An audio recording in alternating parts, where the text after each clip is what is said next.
আজকের রেসিপি মিষ্টির দোকানে কচুরির তরকারি। তবে এই তরকারিটাই আমি সেদিন রাধাবল্লভীর সঙ্গে পরিবেশন করেছিলাম, সেটাই তোমাদের সঙ্গে শেয়ার করে নিলাম। এই তরকারিটা তৈরি করবার জন্য এই আলু আমি দেখো কেটে নিয়েছি, আমার যতটুকু প্রয়োজন আলু আমি কেটে নিয়েছি। একটা কড়াই বসিয়ে দিয়েছি, কড়াইতে দিয়ে দেবো সর্ষের তেল। রান্নাটা অবশ্যই সর্ষের তেলে করতে হবে, কারণ এটা সম্পূর্ণ বাঙালি রান্না। সর্ষের তেলটা গরম হয়ে আসলে দিয়ে দেবো দুটো শুকনো লঙ্কা হাত দিয়ে ফাটিয়ে আর একটা তেজপাতা আর শুকনো লঙ্কা দেওয়ার পর আমি এখানে 5 ফোড়ন যোগ করে দেবো। মৌরি, মেথি, রাঁধুনি, কালো জিরে আর জিরে, এই উপকরণগুলো দিয়ে আমি একটুখানি সময় ভেজে নেব। যখন এটার থেকে সুন্দর একটা গন্ধ বার হবে তখন আমি এর মধ্যে দিয়ে দেবো সামান্য একটু পরিমাণে আদা বাটা, মানে 1 ইঞ্চি পরিমাণ আদা আমি গ্রেটারের সাহায্যে গ্রেট করে নিয়েছিলাম সেটা, আর 4টে কাঁচা লঙ্কা আমি থেতো করে নিয়েছিলাম সেই কাঁচা লঙ্কা থেতো করে এই রান্নাটা করতে হয়। কাঁচা লঙ্কা থেতো করে করলে এর স্বাদ কিন্তু অনেক বেশি ভালো লাগে। যদি কেউ কখনো না খেয়ে থাকো এভাবে একবার অবশ্যই করে খেয়ে দেখতে পারো। দিয়ে দিলাম একটুখানি হিং, 1/2 চা চামচের মতন হিং যোগ করলাম আমি। এক একটা মিষ্টির দোকানে এক এক রকমভাবে আলুর তরকারিটা তৈরি করা হয়, আমি এখানে সম্পূর্ণ নিরামিষ তোমাদের সঙ্গে একরকম আলুর তরকারি শেয়ার করলাম। এর আগেও আমার চ্যানেলে মিষ্টির দোকানের আলুর তরকারি রেসিপি আছে, চাইলে তোমরা সেগুলোও দেখে নিতে পারো। তো বেশ কিছুটা পরিমাণ আলু দেখো আমি কেটে ধুয়ে পরিষ্কার করে টুকরো করে রেখেছিলাম, এবার এটাকে যোগ করে দিলাম। এবার এই ফোড়নের সঙ্গে ভালো করে আমি ভেজে নেব আলুটাকে।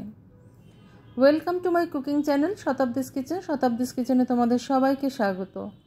নমস্কার বন্ধুরা, আমি শতাব্দী। তোমরা সবাই কেমন আছো? আশা করি সবাই ভালো আছো, সবাই সুস্থ আছো। এবার আমি এখানে নুন আর হলুদ দিয়ে দেবো, আর তার আগে দিয়ে দিলাম কয়েক পিস কেটে রাখা কুমড়ো। খোসা শুদ্ধ কুমড়োর ব্যবহার করেছি, তোমরা চাইলে আলুটাও খোসাসহ ব্যবহার করতে পারো, তবে আলুটা অপরিষ্কার থাকে বেশি, সেই জন্য আমি খোসাটা ছাড়িয়ে নিয়েছি। খোসা শুদ্ধ কুমড়ো এর মধ্যে ব্যবহার করলে কিন্তু তরকারির টেক্সচারটা অনেক সুন্দর হয়।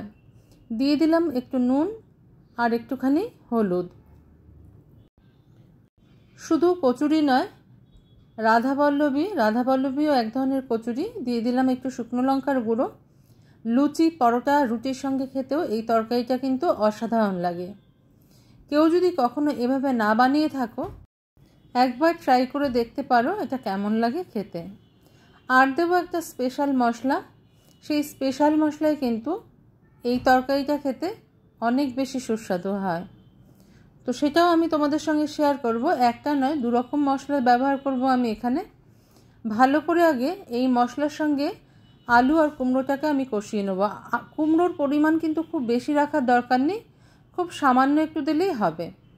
আলু যতটা দেবে তার চেয়ে কিন্তু 1/4 কুমড়ো দিলেই হবে। এখানে আমি সেই স্পেশাল মশলাটা ব্যবহার করলাম, সেটা কি সেটাও দেখিয়ে দিচ্ছি। এখানে নিয়ে নিয়েছি কাঁচা মৌরি। এই মৌরিটাকে আমি গুঁড়ো করে নেব। প্রথমে দেখো গুঁড়ি করে নিয়েছি, তারপরে এর মধ্যে মিশিয়ে দিলাম কয়েকটা শুকনো লঙ্কা। ঝালের পরিমাণটা যে যা নিজেদের মন মতন দেবে। এখানে মৌরিটাকে খুব ভালো করে গুঁড়ো করতে হবে না, একটু দানা ভাব থাকে এরকম রেখে গুঁড়ো করে নিতে হবে। সেই মশলাটা মিশিয়ে আমি ভালো করে একটু কষিয়ে নিলাম। এবার দিয়ে দেবো গরম জল। পর্যাপ্ত পরিমাণে আমি জল দিয়ে দিলাম, কারণ আলু আর কুমড়োটা সিদ্ধ হতে জল লাগবে। এবার একটু নাড়িয়ে চাড়িয়ে নিয়ে আমি কিছুক্ষণ সময়ের জন্য এটাকে ঢাকা দিয়ে দেবো। তার আগে আমি এর মধ্যে দিয়ে দেবো কিছুটা পরিমাণ মিষ্টি। চিনিটা যদি কেউ অপছন্দ করো না দিলেও হবে, তবে চিনি না দিলে কিন্তু মিষ্টির দোকানের মতন আলুর তরকারির স্বাদ এখানে আসবে না। আমি আমার স্বাদ মতন চিনি ব্যবহার করেছি, তোমরা তোমাদের স্বাদ মতন ব্যবহার করতে পারো। আর যদি কেউ অপছন্দ করো বা অসুবিধা থাকে তাহলে এটা স্কিপ করতে পারো। ঝোলটা ফুটে উঠেছে দেখো, এবার আমি একটা ঢাকা দিয়ে দিলাম। যতক্ষণ না পর্যন্ত আলুটা আর কুমড়োটা সিদ্ধ হচ্ছে ততক্ষণ আমাদের এটাকে রান্না করে নিতে হবে। ফিরে এলাম কিছুক্ষণ পরে। এবার আমি চেক করে নেব যে আলু কুমড়োটা সিদ্ধ হয়েছে কিনা। দেখো জলের পরিমাণ বা ঝোলের পরিমাণটাও কিন্তু অনেকটাই কমে গেছে। আলুগুলো কিন্তু সিদ্ধ হয়ে গেছে। এবার আমি কি করব, মিষ্টির দোকানে যেরকম করে থাকে আলু আর কুমড়োগুলোকে এই হাতা দিয়ে ভেঙে দেবো, ভেঙে এই ঝোলের সাথে মিশিয়ে দেবো। দেখবে মিষ্টির দোকান থেকে যখন আলুর তরকারি আনা হয় এরকম ভাঙা ভাঙা থাকে আলুর তরকারিটা। এতে কি হয়, ঝোলের টেক্সচারটাও একটুখানি গাঢ় হয়, খেতে কিন্তু ভীষণ ভালো লাগে। আমি কিন্তু হাতার সাহায্যে এগুলোকে ভেঙে দেবো, সম্পূর্ণ ভেঙে মিশিয়ে দেবো না, সামান্য সামান্য করে ভেঙে মিশিয়ে দেবো।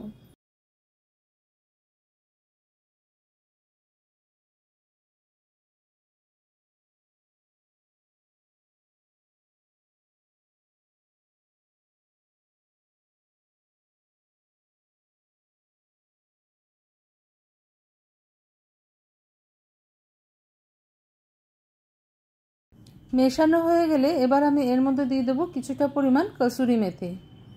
এই কসুরি মেথিটা দেওয়ার ফলে কিন্তু আলুর তরকারির স্বাদটা আরও ভালো হয়। অবশ্যই এইভাবে একবার বাড়িতে ট্রাই করে দেখতে পারো তোমরা। লুচি, রুটি, পরোটা, কচুরির সঙ্গে কিন্তু ভীষণ ভালো লাগে খেতে। মিষ্টির দোকানের মতন কচুরির জন্য আলুর তরকারি আমার তৈরি হয়ে গেছে। আজকের রেসিপিটা ভালো লাগলে লাইক, শেয়ার, কমেন্ট, সাবস্ক্রাইব করার অনুরোধ রইল তোমাদের কাছে। আজকে তাহলে এই পর্যন্তই বন্ধুরা, দেখা হচ্ছে পরের দিন অন্য কোনো রেসিপি নিয়ে তোমাদের সঙ্গে। তোমরা সবাই ভালো থেকো, সুস্থ থেকো।